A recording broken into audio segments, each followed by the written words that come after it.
Hello, welcome to the channel Why Stories. Enjoy watching. Ernesto sat down on the bench and reached into his pocket for cigarettes. The man remembered that he had quit smoking a month ago when his daughter was diagnosed with the dreadful disease. Why her? Why not me? He repeated to himself.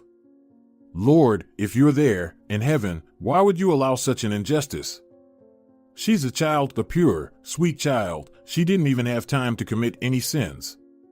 Why are you doing this to us? First, you decided to take away Luz, then Irma. Why? Don't you have enough angels there? Ernesto remembered that dreadful day when he had simultaneously become the father of a lovely baby girl and lost his beloved wife. He had loved his beloved Luz and was ready to do anything for her, especially when she had told him she was pregnant. They were both so happy. Only later, when he was in the shock of terrible grief, almost unable to understand what the elderly doctor with sympathetic eyes was saying to him, he found out that Luz was not allowed to give birth. But she wanted to be a mom so badly, to hold her baby in her arms. She had time to fulfill her cherished dream, looked into her daughter's face, smiled, and quietly left for another world, which is usually called the better world. Ernesto remembered that state of total confusion when he stared dumbly at the red little face peeking out of the blanket. You have a daughter. Look how beautiful she is. The nurse told him, ready to burst into tears. You must live for her sake, do you understand? Have you chosen a name for the baby girl yet? Irma. My wife and I had chosen the name beforehand, Ernesto said. And he finally cried, and it was the only reason his frozen heart didn't burst into tears. The nurse stroked his back, giving him his daughter. Finally, he dared to take the little innocent creature in his arms. And suddenly she opened her huge eyes and looked at him. He felt as if Luz was looking at him right now. Irma, was all he could utter. His daughter blinked, wrinkled her nose, and was about to cry, but changed her mind and sneezed. Bless you, Irma, he said to the baby, and realized that he still had the meaning of life. His sister helped him raise his daughter. When they were kids, he used to bully her all the time. She seemed to him a funny little girl with pigtails, a silly girl who would tell her parents about his little pranks. The difference of 8 years seemed like an abyss. But now Lola was the first who came to their empty apartment, cleaned up the mess, forced him to eat, and fed Irma. Without asking permission, she moved in with him, explaining that someone had to take care of a clueless father and his little baby girl. Lola encouraged her brother and deftly took care of the baby. And that was surprising. Lola had no children, she was still very young. But she wanted to have a baby someday. At the same time, she didn't want to get married, saying she'd rather have a cat, less problems, more fun. Lola appreciated her personal freedom more than anything else in the world and had no intention of limiting it in any way, including her work schedule. Luckily for her, people had invented freelancing, and her excellent brain and ability to use it made it possible for her to quickly become a well-known computer design expert and work wherever she wanted and as much as she wanted. So when Ernesto came to his senses, they decided that he would go back to his job and Lola would babysit Irma. You were used to being in the office, in the company of co-workers, and I need silence. I'm used to working at home, the loving sister explained. Ernesto was very grateful to her, so much so that he apologized for all his childhood pranks, but Lola only said, Come on, we were kids. And you were a boy, all boys like pranks, unlike girls. And then she tried to free herself from his embrace, giggling. And Ernesto stopped by the church that afternoon and lit a candle, according to tradition, in gratitude for having a wonderful sister. His parents also came to help him, but Ernesto realized that he could not rely on them. His mother was very sick, moreover, his parents were already very old. The old people couldn't babysit the baby. But gradually things got better. He worked, and Lola took care of Irma. Irma grew up and ate well. The grief of losing his wife did not go away, but he learned to live without his beloved. And then that cursed day came, when Lola, who went to the hospital with the baby, called, crying into the phone, asking him to come over. Irma, she said, and Ernesto felt cold inside. His hands shook, and he barely understood what his sister was saying through her sobs. They say it's cancer. Now they've taken her away for a checkup. Ernesto rushed to the hospital in a cab, begging the Lord to make the diagnosis a mistake. But no miracle happened. He couldn't believe that his 1-year-old little girl with huge eyes was terminally ill. Then the days filled with endless despair dragged on. Ernesto came to the hospital every day. Lola, skinny and pale, would come out to him, and they would sit and smoke in silence. There was neither good nor bad news. The doctors made no promises. All they could do was pray. Today was one of those days. He had just talked to Lola. The nurse tried to cheer him up, saying something about the wonders of medicine, but then she suddenly cried and ran away. And Ernesto sat in the hospital backyard, staring at one point and searching for cigarettes, which he didn't have. Suddenly someone handed him a cigarette. He looked up and saw the nurse looking at him sympathetically. Nodding gratefully, Ernesto took a cigarette, lit it with the lighter he had found in his pocket, and coughed. "Who do you have in there?" the nurse asked, tapping him on the shoulder a couple of times. "My daughter," Ernesto said. "Very sad," the nurse said, and added unexpectedly, "Finish this cigarette and quit it. You shouldn't smoke here. You know what kind of ward it is. I quit yesterday. I carry it in my pocket out of habit. I promised yesterday." To him? Ernesto looked up. But the nurse shook his head with a serious look. "No," to him, and pointed with his head somewhere to the side. "There he is, my conscience. It's painful to look at this dog.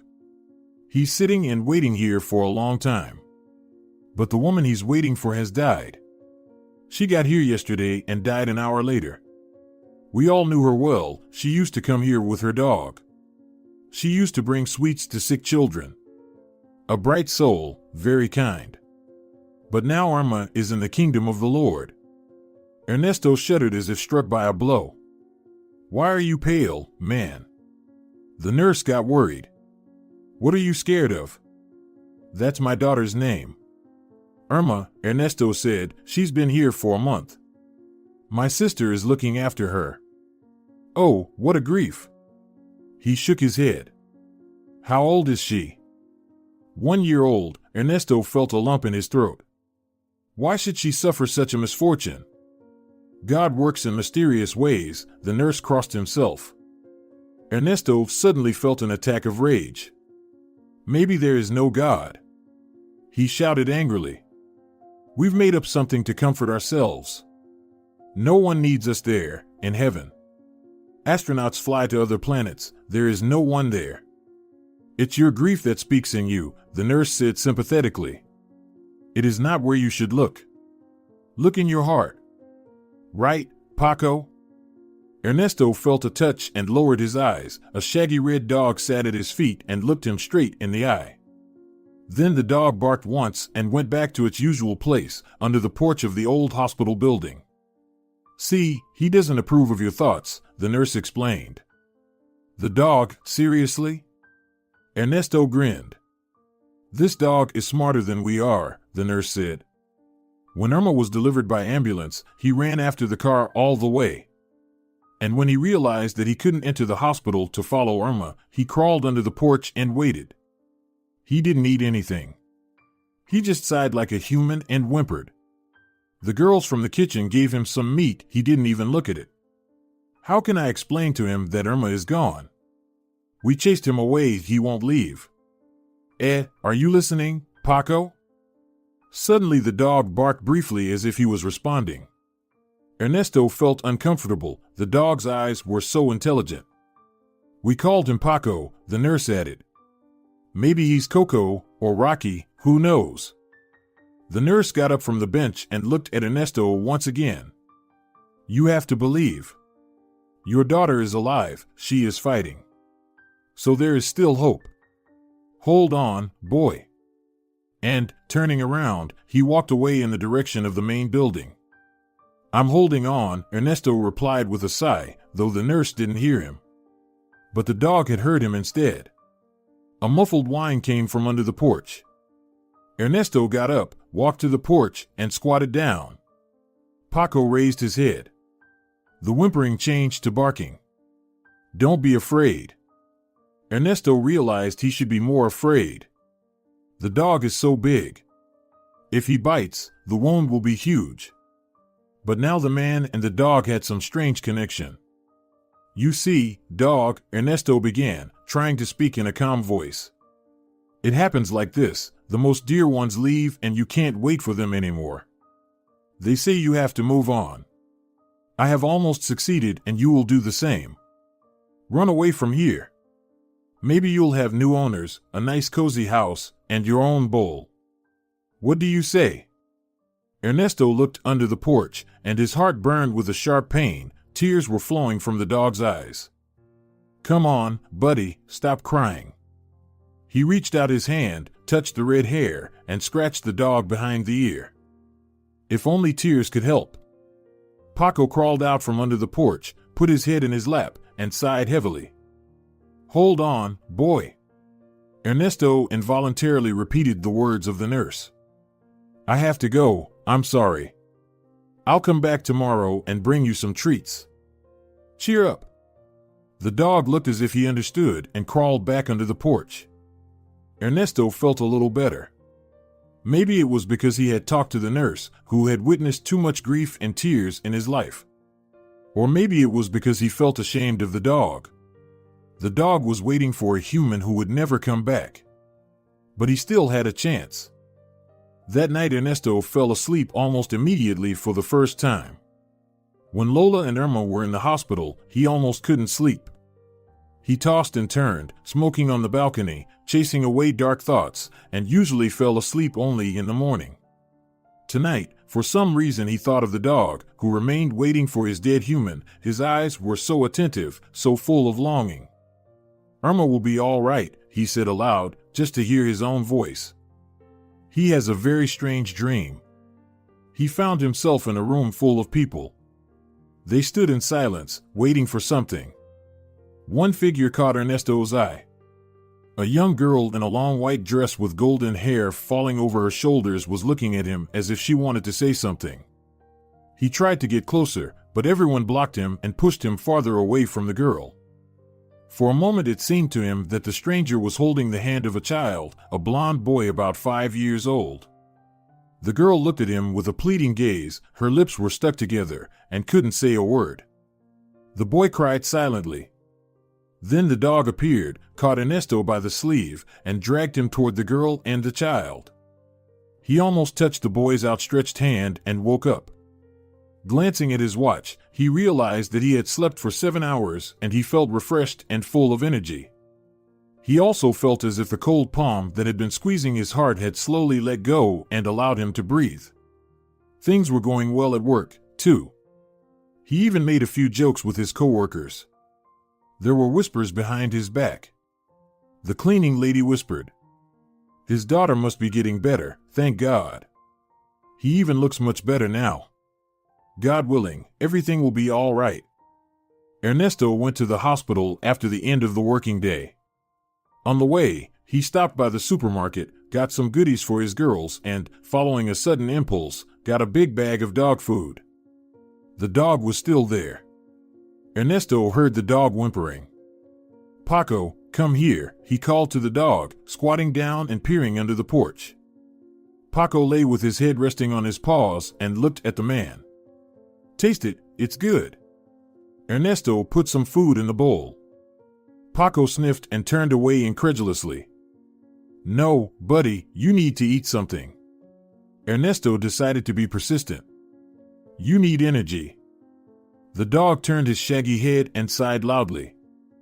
"I saw your human in my dream tonight," he said unexpectedly. "I am sure she wants you to be alive and well. You see, she's worried about you. Buddy, please, eat something."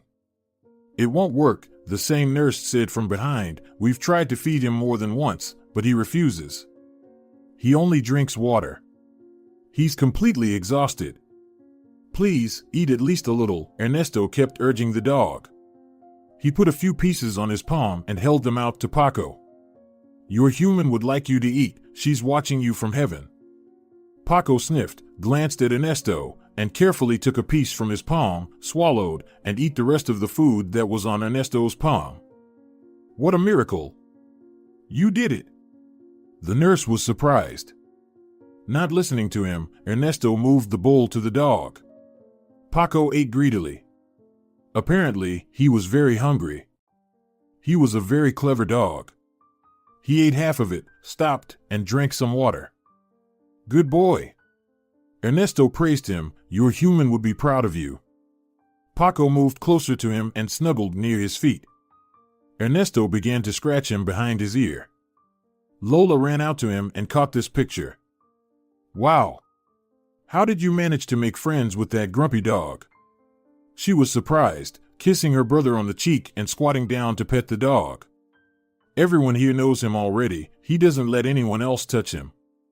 We have a deal, Ernesto said with a smile. How is Irma? You know, Lola hesitated for a second, but then continued resolutely, I'm afraid of empty hopes, but I'm sure she's better.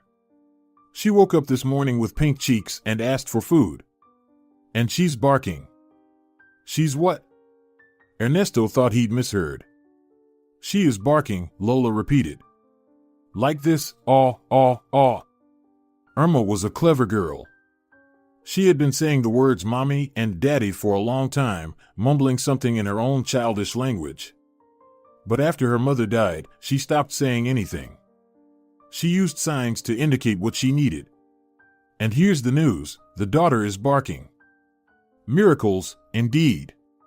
Ernesto scratched the back of his head and turned to the dog. Do you understand anything? Paco sneezed as if in agreement. Lola hesitated, thinking whether to say it or not. Then she made up her mind. There's such a strange story here. I think there's a ghost in our building. Lola, are you okay? Ernesto looked at his sister doubtfully. She nodded guiltily. I know how it sounds, she agreed, but I wasn't the only one who saw it. There's a woman in the next room who also said a shadow appears and wanders around the hospital. Nonsense, Ernesto said. I don't think so, Irma looked seriously. I woke up in the middle of the night and she was standing over Irma's crib. I was frightened and got up. The shadow was gone. And Irma was smiling and laughing quietly. Can you believe it? And in the morning she started barking. Do you understand anything? I understand only one thing, that my daughter is getting better. Ernesto looked at the dog. Do you agree? Paco barked in approval. You're going to say I'm crazy, Lola said slowly, looking at the dog. But I think your daughter and the woman who owned the dog are connected somehow. Her name was Irma, too. Perhaps they're right about the souls. If they do exist, then it means her soul hasn't found peace. Maybe she's worried about the dog or about our girl. So she's trying to say something through Irma. I won't say you're crazy, Ernesto said quietly. I'm ready to believe anything right now, as long as my daughter gets better. Lola hugged him, pressing her face into his chest. The nurse sighed behind her and the dog fussed noisily. When can I see her? Ernesto asked quietly. Lola shook her head. You shouldn't, she's very weak yet. Besides, you might be scared, there are all sorts of tubes and drips. I'm used to it, but you shouldn't see Irma like that. You must keep a cool and sober mind. I know it sounds cynical, but you're the only one who's earning money now. I'm trying to work, but I don't have much time, you know. I'll be all right, Ernesto replied calmly. Just tell me, does she really look better? Do we have any hope? There is always hope, Lola tried not to cry. All right, I gotta get back to Irma. Viola, our nurse, is with her now. She's a nice girl. Would you like to meet her? She asked suddenly. Ernesto playfully messed up her hair. Did you find me a fiancé? No, I don't have time for that now. My mind is occupied with something else. Ernesto, life goes on, Lola said seriously. I can't be with you all the time. You should find yourself a partner first, and then give me advice. Ernesto said it in such a way that Lola realized if she says anything else, her brother's gonna be mad. Okay, I should go. She kissed him on the cheek again and turned away. Wait. Take the bags, the goodies. Ernesto stopped her. Lola looked at the bags and gasped. You bought too many snacks again. We can't eat that much. You can share it with other patients or with the nurses. Her brother said sternly and added in a completely different tone of voice. Lola, how else can I thank you for your help? At least let me bring you some goodies. We are family, remember? She smiled, picking up the bags. Let me help you, the nurse offered, watching the scene. The nurse was a young man, but he had already seen many horrors in this life, and the conversation between brother and sister touched his heart. And I'll clean up after the dog. Now Paco will eat if he decided to survive. Watching the two left in the direction of the entrance to the hospital building, Ernesto said, addressing the dog. Take care of them, okay? Paco barked as if he really understood what was said. Ernesto sat down on the bench, looking out the windows. His little girl was lying there, covered with the wires keeping her alive. She was his only joy. All that was left of his beloved wife, their common continuation. And he can't even go there and look at her now. He really wished he could take her illness away, be in the hospital covered in wires instead of his little girl. But fate had different plans. Ernesto was already getting up from the bench, going to leave, when suddenly someone called him. Wait! He looked back. A blonde girl in a blue uniform was hurrying toward him. Hello, I'm Viola, she said, taking a breath. Ernesto's heart squeezed. What did she want to tell him? What news did she bring? Don't worry, Viola shook her head. There is no deterioration. The doctor is sure that the process can be stopped. It's just that Lola has told me so much about you that I dared to ask something. I'm listening. Ernesto was relieved. Viola hesitated, then pulled herself together and spoke. A girl died in our ward. She was very nice, but strange, a bit crazy. According to her papers, she had a son, Martin. She didn't have a child with her, just a dog. Maybe the boy is alone right now. We don't know anything about her and about the boy. I'm really worried. I'd go myself, but I'm on shift, and I can't leave the hospital. I have no one else to ask about it. If I call the police, they'll scare the boy. Maybe he doesn't know what happened to his mom. So I thought, if you have a chance, please go to her apartment. Give me the address, and I'll go. Ernesto realized he couldn't bear to see her suffer from embarrassment. The nurse handed him the note and blushed again. I'm sorry, I really have no one else to ask. I understand. Ernesto felt that the girl was about to burst into tears. Thank you for your kind heart, Viola. The dog suddenly barked 3 times, drawing attention to himself. The nurse turned around. Her eyes widened when she saw the leftover food in the bowl. Did he eat? She wondered happily. All this time he refused. I can't believe it. You did the impossible. With these words, she rushed back. The man and the dog looked at each other. Good girl, Ernesto said to Paco. How does she have the strength and nerve to work here, to let other people's pain and suffering go through her heart? Paco wagged his tail in agreement. Why don't you come with me? Ernesto suddenly suggested. What if the boy is really alone out there? Paco, I think the boy needs you. Your Irma won't come back to you, but you can help her son. Think about it. Paco sighed and whimpered pitifully. I understand, Ernesto replied seriously. But your human gave you an instruction through my daughter. Don't wait for her anymore and help her son. Do you understand? The dog barked 3 times. That's the deal. Ernesto nodded to the dog, inviting him to follow him into the car. Let's go, you can show us the way. The dog seemed to understand him. But he looked back at the hospital as if he doubted whether he was doing the right thing. But he jumped into the car and made himself comfortable in the back seat. The right address was not far from the hospital.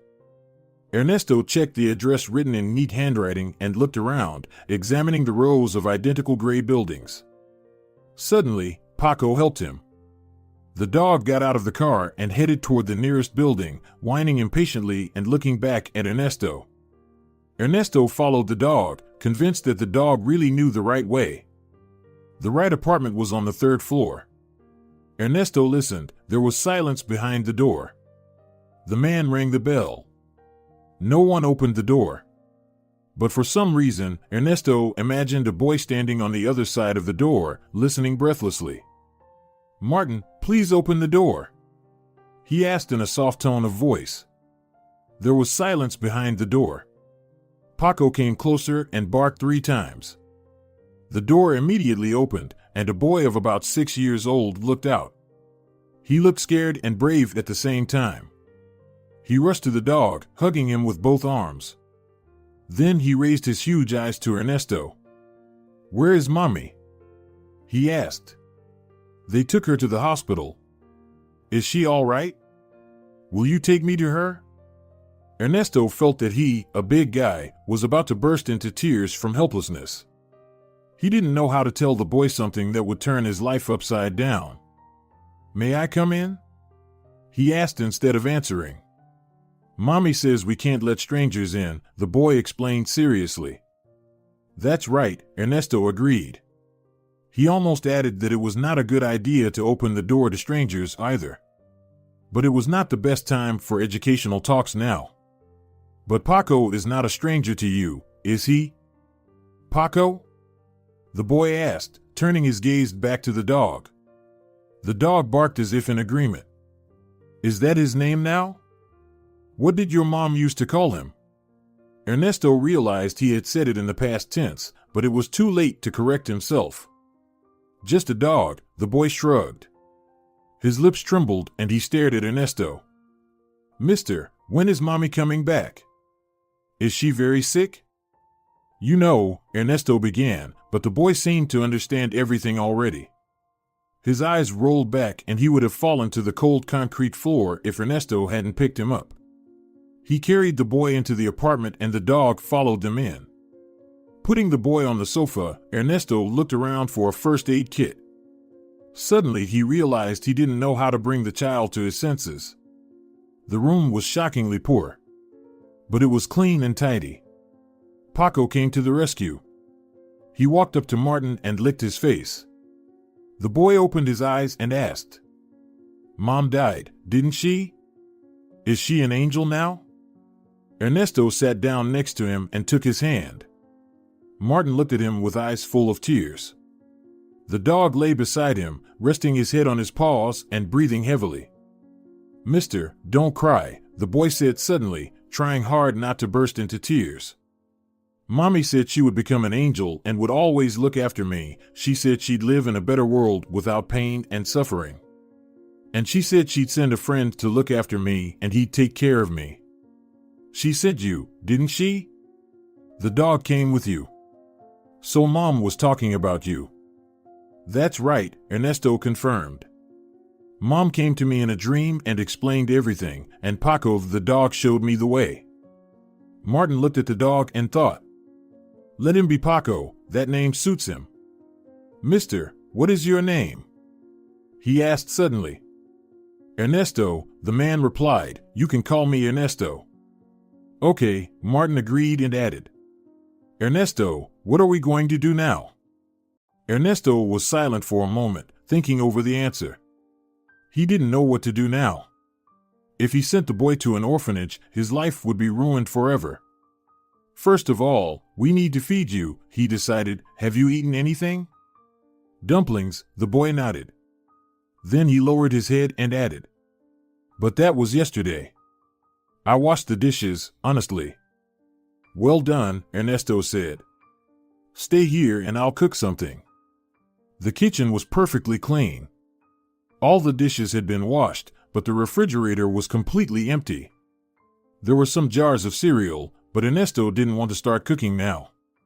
There was only one option. "Get ready, we're going to my place," he said to the quiet boy, returning to the room. Martin nodded, pulling his backpack out of the closet, and began to put his belongings into it. Finally, he put in a small, worn teddy bear and stared at Ernesto.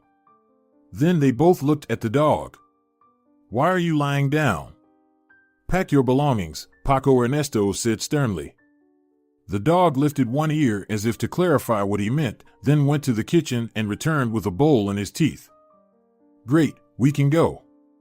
Ernesto tried to speak in a cheerful voice. Martin looked around the room as if saying goodbye, then climbed onto the couch and took the picture of a laughing girl with a baby in her arms off the wall. "I'll take you with me," he said quietly, putting the picture in his backpack. Ernesto shut off the gas and water, turned off the lights, and the three of them headed for the car. If someone asked him now what he was going to do next, he wouldn't be able to answer the question. Paco was the first to jump into the ajar door. Martin settled down beside him in the back seat, hugged the dog, snuggled up to him, and was quiet. Ernesto glanced at them, but they were both quiet. On the way, Ernesto stopped at a cafe and got some food. The food smelled so good that the dog started whining and the boy started swallowing saliva. Ernesto handed both of them a huge sandwich, ignoring all the nutritional tips. Everyone fell silent and ate greedily. Then the car became completely quiet. Ernesto glanced in the mirror and saw that the boy was asleep, his cheek resting against the shaggy dog's side. Paco was dozing too, but one ear was twitching as a sign that the guardian was watching the situation.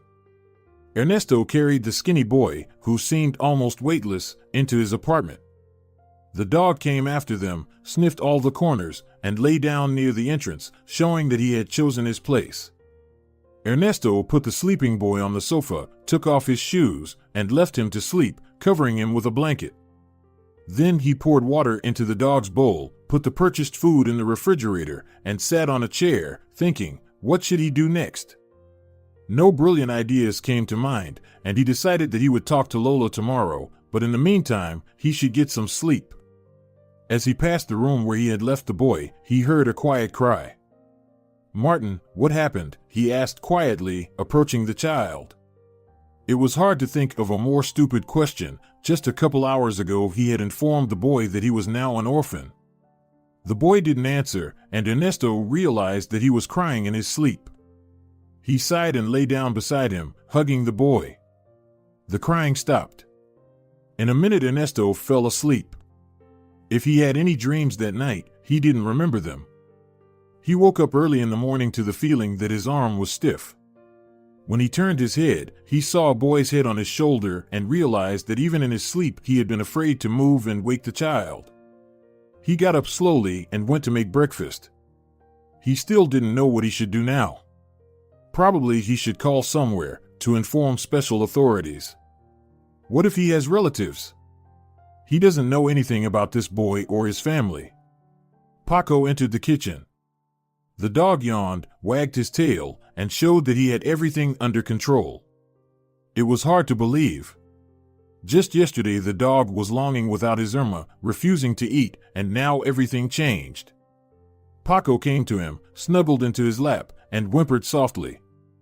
Ernesto looked into his eyes and saw such sadness in them that he was ashamed of his own thoughts. "We'll get through this," he said with a confidence he didn't have. The dog barked briefly. "Good morning," he heard from the door. Ernesto turned around. The boy stood on the threshold of the kitchen and looked at him timidly. "I thought it was just a bad dream, but..." Martin sighed. "I thought I'd wake up and my mom would be home." Streams of tears ran down his cheeks.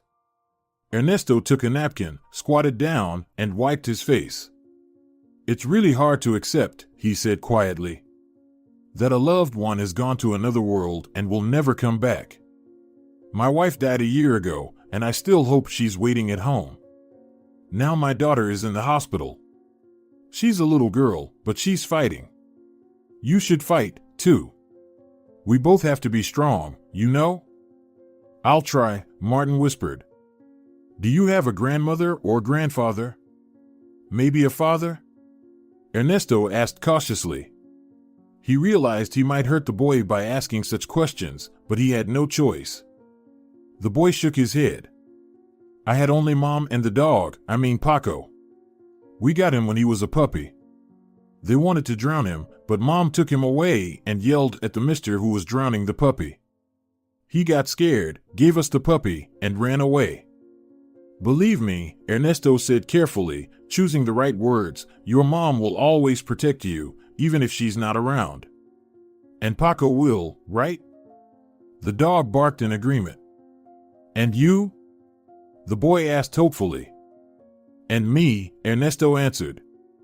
What else could he say, looking into the eyes of a child who was flooded with a wave of grief? Okay, no more sadness. Let's have breakfast. They ate, and Ernesto was glad that he didn't have to go to work today. But he had a lot to think about, and he needed some advice. What if you guys stay home and watch cartoons while I go to the hospital? He asked. Martin thought for a moment, then came over and looked up. Is Mom there, in the hospital? Can I see her? Ernesto felt a chill run down his spine. If the boy's mom died a day ago, her body is now in the hospital morgue.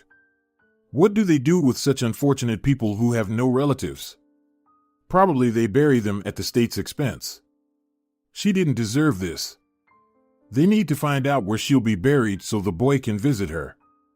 I'll go and find out, okay? The boy sighed, swallowed the lump in his throat, and nodded. So what about the cartoons? Ernesto repeated.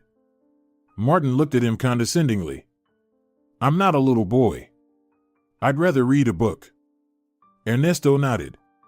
He quickly looked through the bookshelves and pulled out a colorful children's encyclopedia. He remembered how he had laughed when Luz had started buying educational books for children when she was pregnant. His wife looked so happy she was looking forward to reading those books together. Luz didn't have time to fulfill her dream. And now Irma is sick. Enough, he must chase away the sad thoughts. There's no time for that now. Will you read the encyclopedia? Ernesto handed the book to the boy. The boy's eyes lit up, and Ernesto realized that the child will not be bored for a long time. Paco followed him, but at the door he sat down, whimpering as if he couldn't decide what to do. Stay here, okay? Ernesto asked the dog. Martin needs you here. You can't leave the boy alone. Can I count on you? Paco, after a moment's thought, barked and returned to the room. Ernesto texted Lola. However, Sister didn't reply. His heart was pounding anxiously as he found himself in the hospital alley. The first person he saw was Nurse Viola. Don't worry, she said, looking sympathetically at the worried Ernesto. One of the best professors is examining your girl right now.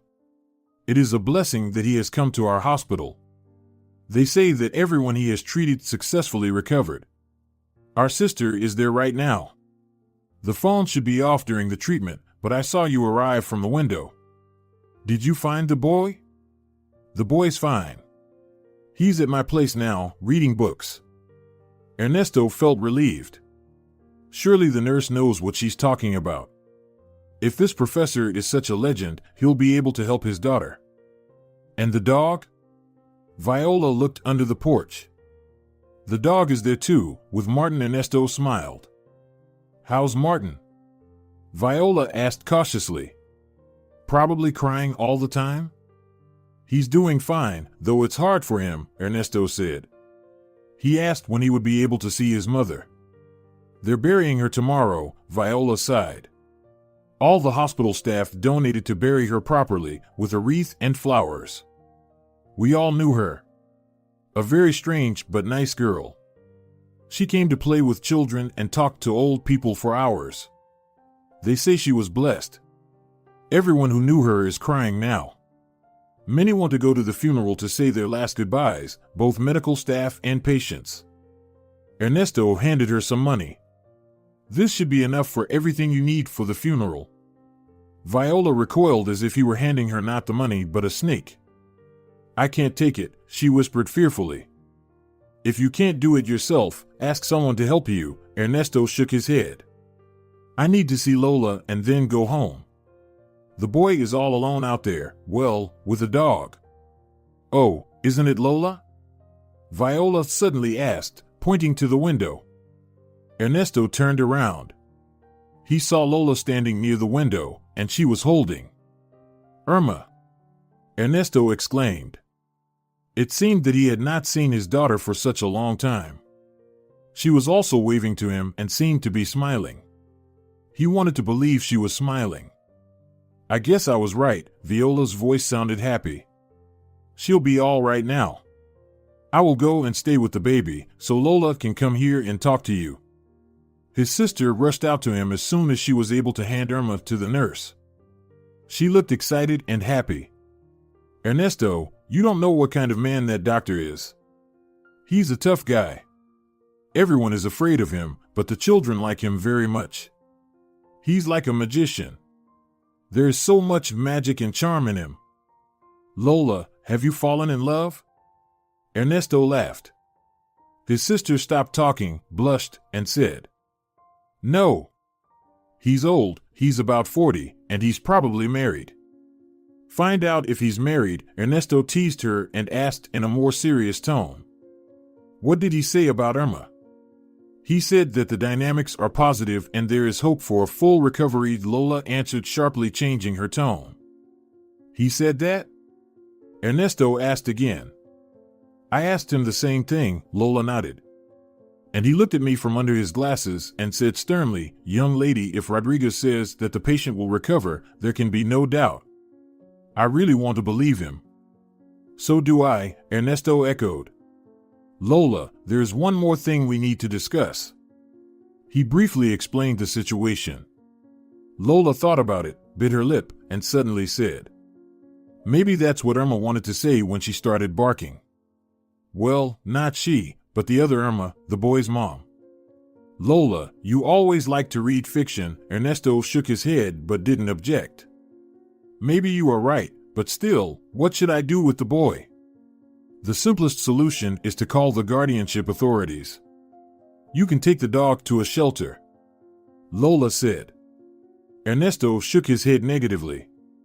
I see, that's not an option, Lola said. Then I'll have to take the boy. You live with us and babysit Irma, remember? Besides, we'll probably need some official papers. They wouldn't give the boy to a single woman. They won't give the boy to a single man either. Lola objected. Ernesto, are we seriously talking about this now? He's a stranger to us. Ernesto hesitated and froze. He realized that he was really ready to adopt this boy, even though he didn't know about him until yesterday. Miracles. I have a better chance, he said stubbornly. A steady paycheck and a place to live. No way, Lola shook her head. You need to find a wife. Lola, don't pour salt on my wound, Ernesto smiled sadly. No one can replace Luz. Besides, I'm not sure I could find a woman who would agree to take care of 2 kids and a dog. We need a sham marriage, Lola insisted. I think I have one candidate, but don't say no right away. I'll talk to her, okay? All right, Ernesto said. Anyway, you will not succeed. Better help Viola. We need to bury Martin's mom properly. Sure, I'll help her, his sister agreed and added unexpectedly. Viola is a good girl, isn't she? She is, Ernesto agreed. And then he realized what Lola was trying to say. Lola, are you crazy? Don't even think about it. Why? His sister asked. I think she's the perfect candidate. Because you can't do that. She's really a very good girl, and she deserves a real family and happiness, Ernesto argued. Don't even try to ruin her life. Let's ask her first, Lola insisted. Anyway, I have to go. Lola, is Irma really better? Ernesto asked. The sister nodded seriously. I think you can visit her very soon. Is she asking about me? Ernesto felt hope returning to him. She says Daddy all the time, Lola confirmed. I hope we'll go home soon. Ernesto looked at the windows of the hospital building for a long time after his sister had left. However, he didn't see Lola with the girl in her arms. He didn't see Viola either, though he thought of her. Instead, he saw a familiar nurse. He was holding the large bag of dog food. "This is the dog food you bought yesterday. I think you'll need it now," he said. "Everyone says Paco has found a new home." "That's true," Ernesto answered briefly. The nurse looked at him intently, apparently hesitating to ask. "Does the boy live with you?" he asked cautiously. "Viola said that our blessed lady had a son." "Yes," Ernesto smiled, taking the bag of food from his hands. "How could I separate a boy and a dog? They have to live together." "And then what?" the nurse asked uncertainly. "I don't know. We'll figure it out later," Ernesto shrugged. The nurse looked at him with a long, attentive stare and crossed him suddenly. "You'll see, you'll be rewarded for helping an orphan." Ernesto felt uncomfortable. The nurse spoke very confidently, and Ernesto was afraid of empty hopes. "Well, I have to go," he said. Then he noticed that the nurse was looking carefully at the ground around the bench. "Hey, what are you doing?" He was interested in such strange behavior. The nurse smiled and explained. "Not a single cigarette, but..." Ernesto realized that for all this time he had not smoked a single cigarette. Miracles! He was surprised. "Exactly," the nurse agreed and patted him on the shoulder. "Go, they are waiting for you at home. And don't worry about your daughter, the best doctor is treating her." Ernesto did not believe in miracles. Nevertheless, he returned home in a much more cheerful mood. Paco met him at the door, wagging his tail. When he returned to the boy, his behavior had completely changed. All sadness was gone. The dog was happy. Martin had left the room, too, and was now looking at him shyly, though he was obviously glad to see him. "Hi, guys," Ernesto said cheerfully. "What have you been up to?" "I read, then I cleaned the apartment." "Paco helped me," Martin reported. "Mentally?" Ernesto clarified. The boy thought for a moment and shook his head. "He's a very smart dog. He can take the slippers back to their place." "That's great," Ernesto smiled. Paco, hearing that they were talking about him, barked, sniffed Ernesto's feet, and deftly took his slippers out of the shoe rack. "You're really smart, buddy," Ernesto laughed, "but thank you for your care." "Ernesto," Martin pulled his sleeve. "I cooked dinner, pasta and sausages. You must be hungry." Ernesto felt as if everything inside him had turned upside down. He felt warmth and compassion. The boy, who had lost his mother, was able to find the strength to take care of a stranger, to thank him. "I'm really very hungry," Ernesto said, swallowing a lump in his throat. "I'm ready to eat a huge plate of pasta." The three of them headed for the kitchen. The stove was wiped clean, the sink was washed. A pot of sausages was on the stove, and a second pot was filled to the top with pasta. Ernesto saw that the pasta was dry, but he didn't want to hurt the feelings of the boy, who was trying very hard to make a delicious dinner. Ernesto simply added butter to the pasta, and then cut the sausages nicely, making funny octopuses of them. The dinner turned out to be quite edible, and Ernesto informed the pleased boy about it. But the joy did not last long. Martin was sad again, so Ernesto sat up next to him, hugging him. "Tears will not relieve the pain," he said quietly, so as not to scare away the fragile trust that had just been established between them. "You have to go on living. Mom is happy up there in heaven now, seeing that you are okay. You're going to send me to the orphanage, aren't you?" Martin suddenly asked. "I have no one now, only a dog." Paco, hearing that they were talking about him, raised his head and stared at them. "I don't think so. Maybe we can think of something more interesting." Ernesto didn't want to give the boy false hope, though he had made up his mind. Martin's lips trembled. Ernesto put his arms around the boy. He shuddered again and tried to pull away, but then he pressed himself tighter and burst into tears. "Come on, everything will be all right," Ernesto said, stroking his hair. The dog got up from his seat and came over to them. So the three of them sat there, united in their grief. Ernesto realized that no words could help to comfort the boy. 10 minutes later, when the boy calmed down a bit, Ernesto took a handkerchief out of his pocket and handed it to the boy. He took it silently, wiped his face, and looked at Ernesto. "Hold on, brother," Ernesto said quietly. "We still have to get through tomorrow with dignity, and then it will be easier." They spent the evening together. Martin was reading the pages of a children's encyclopedia. Paco lay beside him, his head resting on his paws, occasionally glancing at both of them. Ernesto was surfing the internet, looking for articles about adoption and foster care. Feeling like his head was about to explode, he decided to get some rest. "Guys, let's go to bed," he suggested, yawning. "Sit with me for a while," Martin asked him. Ernesto nodded and sat down next to the boy, thinking about the twists and turns of fate. Not so long ago, all his thoughts had been focused on his sick daughter, and now he was worrying about a boy and a dog he found accidentally. And most importantly, it seems to be the right and the only possible solution. Making sure that Martin was asleep, Ernesto went to his room. He was almost asleep when he got a video message on his phone. His still pale but clearly cheerful daughter was babbling. "Daddy, Daddy," and waving at him. "Don't let us down, Professor Rodriguez," Ernesto whispered. "Save my little girl."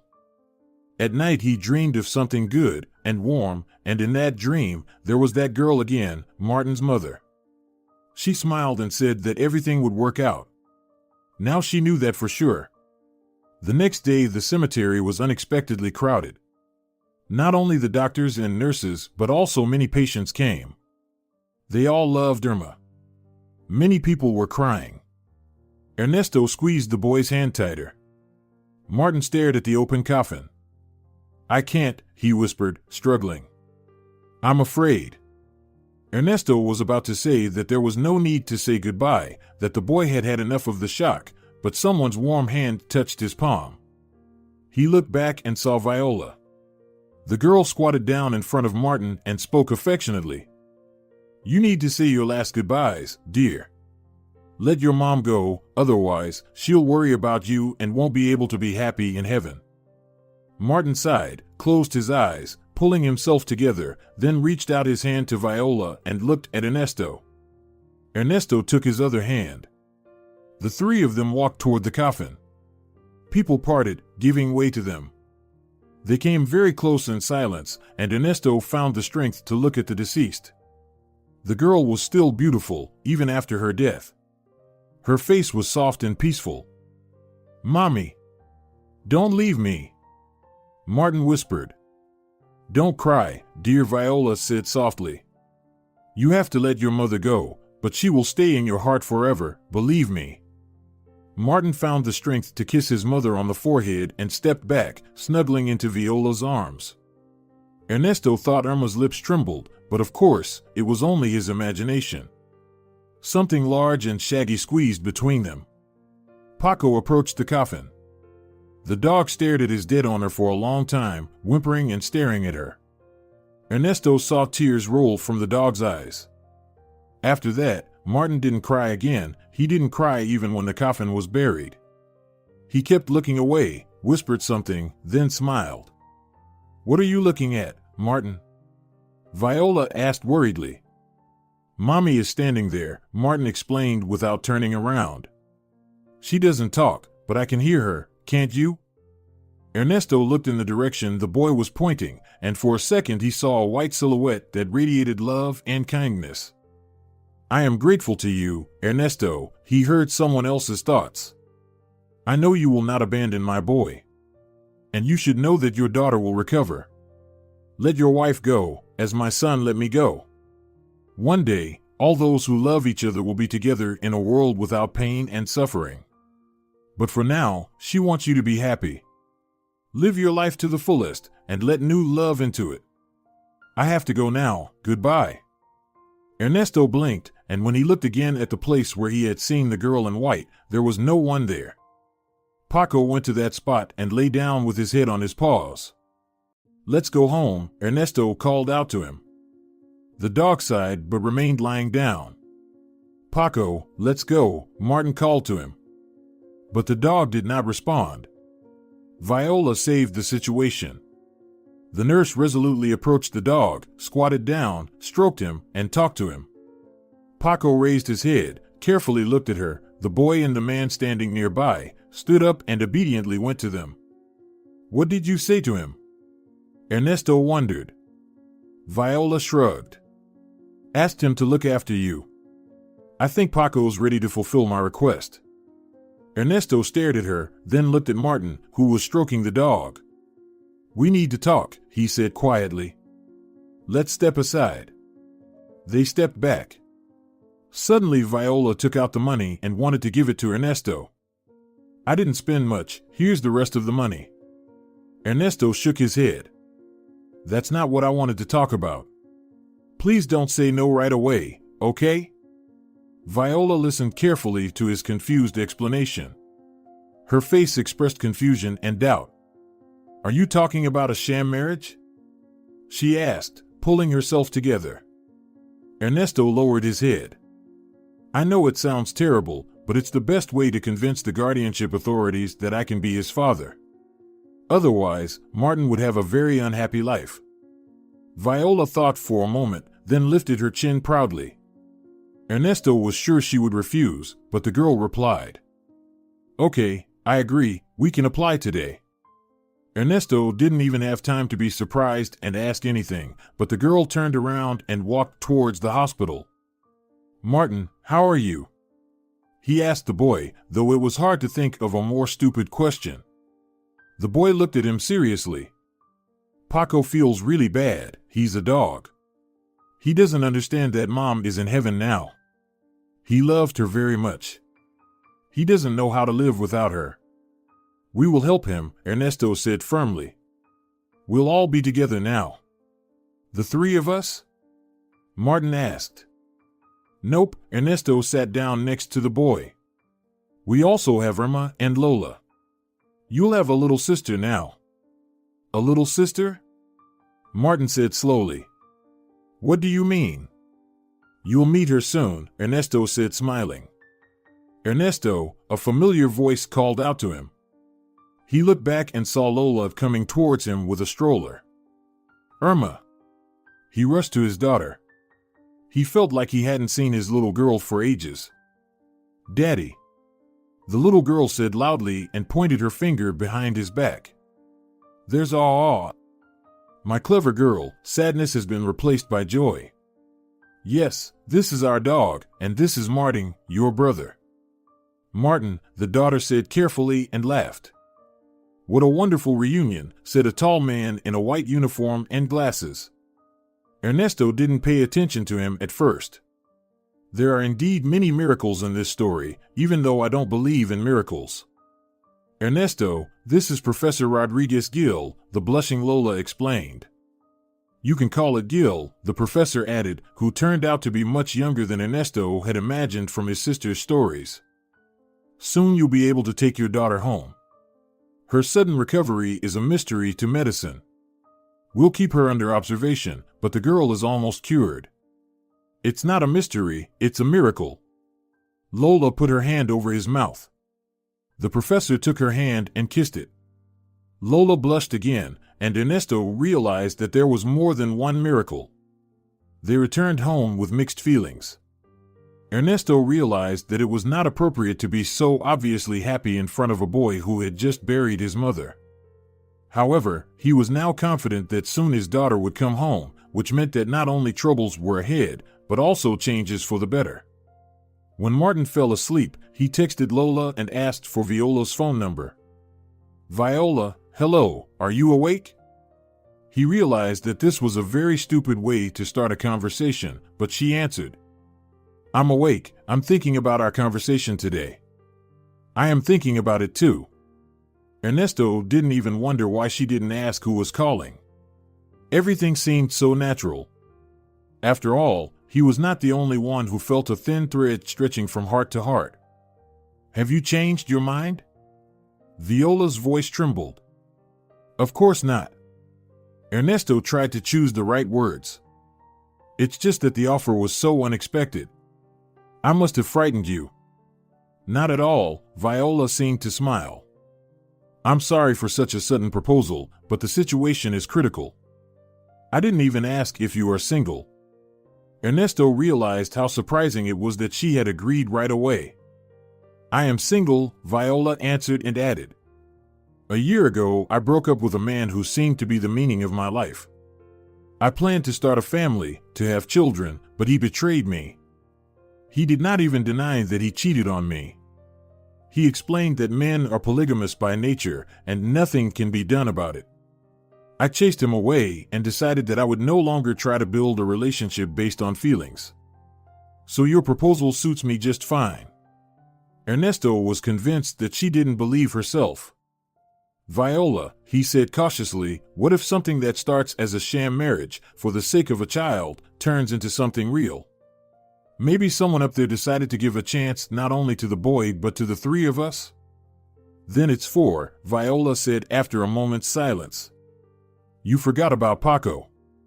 He needs a home, too.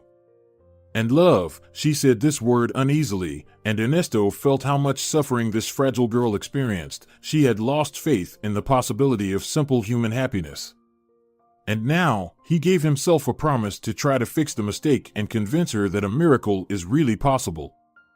Life was slowly getting better. Ernesto had never imagined that there were so many people in the world who were ready to help them. Martin was accepted into the kindergarten. Their neighbor, a stern-looking old lady, offered to walk Paco. Ernesto was afraid of her and felt like a guilty schoolboy when he met her in the neighborhood. But now this stern old lady rang the doorbell herself and then said, Do you remember who said, we are responsible for those we tame? Exupery, Ernesto replied, slightly stammering, like a schoolboy. Then be good enough to comply. The neighbor said, Give me the keys, I'll walk, feed, and train your huge dog. Flora, I'm grateful to you, but it would take too much of your time, Ernesto tried to object. But it was impossible to stop an old lady who decided to do something good. She glared at him and repeated, Just give me the keys. The dog needs regular walks, or it will be a disaster. Besides, her strict teacher's face showed something like a smile. The doctor prescribed me to walk and exercise. So we'll combine the useful things. Are you sure? Ernesto was still trying to resist. I'm sure, it's not a problem, she said. It was indeed a solution to the problem. And Ernesto obeyed it. And now, coming home together with Martin, he found not only a satisfied, well-fed Paco but also unexpected bonuses such as a pot of hot soup or a houseplant. One day he rang his neighbor's doorbell and handed her a bouquet of flowers and chocolates. Flora thanked him, brushed away a tear, and invited him into the apartment. Ernesto found himself in a sparkling clean apartment, too big for a single woman. There were pictures on the walls. Each one showed a man in a military uniform. That's Roberto, my husband, the neighbor explained. He died abroad. He died saving other people. Now I try to help others too, and I don't know what happens after I die. I wonder if I will meet Roberto or not. Don't think about death, you have something to live for, Ernesto said quietly. Thank you very much for your help. So, you didn't understand anything, the neighbor sighed. I needed it much more than you needed my help. Loneliness is a terrible curse, remember that. Take care of your loved ones. Back in his apartment, Ernesto thought about her words for a long time. Then he dialed a familiar number. Viola, don't say no right away, okay? He asked Viola. Move in with me. I'm sure it will work out. But your daughter is being discharged tomorrow, and Lolo will live with you again, Viola started, but Ernesto didn't let her finish. I don't think Lolo will live with me anymore. Her personal life has changed tremendously, he said, choosing his words carefully. If you are ready to take care of the children, I promise that I will provide you with everything you need. But what about my job? You'll go back to it when the children are older. Of course, only if you want to, Ernesto said and then added abruptly. Or maybe we'll have 3 children by then. Ernesto, what are you talking about? He imagined her cheeks flushed. I'm saying that I think I love you, and I'm ready to live with you for the rest of my life, unless you have other plans, he finished. I think it's worth a try. Ernesto thought she was about to disconnect, but she said, let's try. And then she disconnected. The next day was full of emotions and excitement. His daughter came home with a lot of guidance, what to feed her, when to walk, and what medications to give her until she recovered. Lola talked nonstop, always mentioning her brilliant professor. They seemed to have something serious going on, especially since the professor was divorced and had avoided women for a long time. But Lola managed to melt his icy heart. I will come to you every day to help you. And you'll ruin my family life, Ernesto grinned, putting his arm around Viola's shoulders. Now you have your own personal happiness, you deserve it. You can't cope without me, Lola said, turning to the dog. Right, Shaggy? Paco sneezed and shook his head instead of answering. Seriously? Lola pretended to be indignant. Paco, I didn't expect that from you. We won't be able to do it without you, but we need to get used to each other, not just rely on help, even if it's from family, Viola added. Isn't Viola smart? Lola looked at her brother and winked. He nodded affirmatively. Irma, busy with toys, raised her head, stretched out her hand, and demanded, Daddy. Yes, my sunshine. Daddy is here, Ernesto answered. Then Irma turned towards Viola and said clearly, Mommy, eat. Tears flowed from Viola's eyes, but she smiled at the little girl and said, Sure, my dear, we will eat now. In the evening, when the children were sleeping peacefully, Viola stopped in the bedroom doorway in confusion. Ernesto realized what she was thinking and what she was afraid of. He put his arm around her shoulders and whispered in her ear, This is what we both want, isn't it? If I'm wrong, I'll go to sleep on the couch. Viola shook her head. She trembled as Ernesto began to kiss her gently. But his lips were warm and gentle. Mommy! They both flinched when they heard Martin scream out. Viola ran into his room. Ernesto followed her. What happened, son? Viola asked him anxiously. Martin sat up in bed and blinked. I had a terrible dream, he finally explained. Viola sat down beside him and put her arms around him. The boy calmed down, and then they both heard what he whispered. Can I call you Dad and Mom? Of course, you can, Ernesto felt a lump in his throat. You are our son, Martin, Viola concluded, hugging him. Paco grumbled in the corner. Well, you are our son, too. Ernesto said, looking at Paco. But you're grown up now, so you'll help us take care of the kids, deal? Paco barked as if to say yes. All three of them laughed. I'll stay with you, try to fall asleep, Viola said. Martin nodded, snuggling up next to her. Ernesto returned to the bedroom and lay down on the bed. His heart was pounding. He was filled with joy and boundless love for all the people he now called by the common word family. And then Viola was back warm and gentle, with silky skin and hot lips, and he realized that he really loved her. Because only loving people can give each other such bliss, such happiness, it seems that their life began from scratch. And looking at the face of his beloved woman who was sleeping peacefully, Ernesto suddenly realized that he had begun to believe in miracles. If you're enjoying it as well, leave a like and subscribe.